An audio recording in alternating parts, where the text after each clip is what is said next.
আল্লাহ কেন নারীকে মাটি থেকে সৃষ্টি করেননি? কেন নারীকে পুরুষের পাঁজরের হাড় থেকে তৈরি করা হয়েছে? নারীকে যেই পুরুষের পাঁজরের হাড় থেকে সৃষ্টি করা হয়েছে তার সাথেই কি তার বিয়ে হবে? আমরা কি সকলেই মাটি থেকে তৈরি, নাকি কেবল আদম আলাইহিস সালাম মাটি থেকে তৈরি? আজকের ভিডিওটি খুব তথ্যবহুল, তাই ভিডিওটি শেষ পর্যন্ত দেখুন। আশা করি অনেক অজানা বিষয় জানতে পারবেন। আল্লাহ পবিত্র কোরআনে ইরশাদ করেছেন, নিশ্চয়ই আমি মানুষকে কালো ও ঠনঠনে শুকনো মাটি দিয়ে তৈরি করেছি। একটি বর্ণনা মতে যখন আল্লাহ তাআলা হযরত আদম আলাইহিস সালামকে সৃষ্টি করার ইচ্ছে করলেন, তখন আল্লাহ আজরাইল আলাইহিস সালামকে হুকুম করলেন পৃথিবী থেকে মাটি নিয়ে আসতে। তখন আজরাইল আলাইহিস সালাম এক মুঠো মাটি নিয়ে আল্লাহর দরবারে চলে যান। তার হাতে যে মাটি উঠে এসেছিল তার 7টি রং ছিল, সাথে বিভিন্ন ধরনের মাটি ছিল। সেই এক মুষ্টি মাটিতে সব ধরনের মাটি ছিল। এরপর আদম আলাইহিস সালামকে সৃষ্টি করার পরে তার পাঁজরের হাড় থেকে এক মহিলাকে সৃষ্টি করেন, যিনি হলেন বিবি হাওয়া আলাইহিস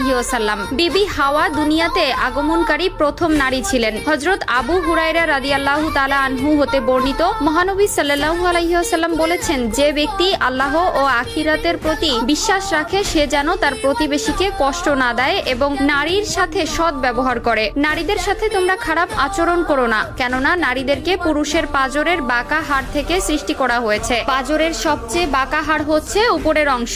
একে সোজা করার চেষ্টা করলে ভেঙে যাবে এবং যেমন আছে তেমন রেখে দিলে তা বাঁকাই থেকে যাবে। অতএব নারীদেরকে ভালো ওসিয়তের মাধ্যমে সংশোধন করো। নারীদের সাথে শিশুদের মতো ভদ্র আচরণ করা উচিত। আল্লাহ তাআলা পবিত্র কোরআনে ইরশাদ করেন, পুরুষরা নারীদের উপর কৃতিত্বশীল, অর্থাৎ পুরুষ নারীর অভিভাবক। পুরুষরা নারীর প্রতি দায়িত্বশীল হবে, এটা স্বয়ং আল্লাহ তাআলার বিধান। পুরুষরা হবে ঘরের কর্তা আর নারীরা হবে তার অধীনস্থ। মহান আল্লাহ তাআলা নারীদেরকে পুরুষের জন্য সৃষ্টি করেছেন, তাই পুরুষদের প্রতি নারীর আনুগত্য বাধ্যতামূলক। এই থেকে একটি বিষয় পরিষ্কার যে স্বামী স্ত্রীর অধিকার এক নয়, বরং নারীর চেয়ে পুরুষের অধিকার সবচেয়ে বেশি। এটা মোটেও নারীর প্রতি অবিচার বা অন্যায় নয়। এখন প্রশ্ন হলো, প্রত্যেক নারীকে পুরুষের পাঁজরের হাড্ডি থেকে তৈরি, নাকি কেবলমাত্র হাওয়া আলাইহিস সালামকে হযরত আদম আলাইহিস সালামের পাঁজরের হাড় থেকে তৈরি করা হয়েছে? অগ্রাধিকার মত হচ্ছে শুধুমাত্র প্রথম মানব আদম আলাইহিস সালামকে মাটি দিয়ে তৈরি করা হয়েছে। মাটির তৈরি খাবার খেয়ে মানব দেহ গঠিত হয়। এই প্রসঙ্গে সূরা তোহার একটি আয়াত থেকে সিদ্ধান্ত নিয়েছে যে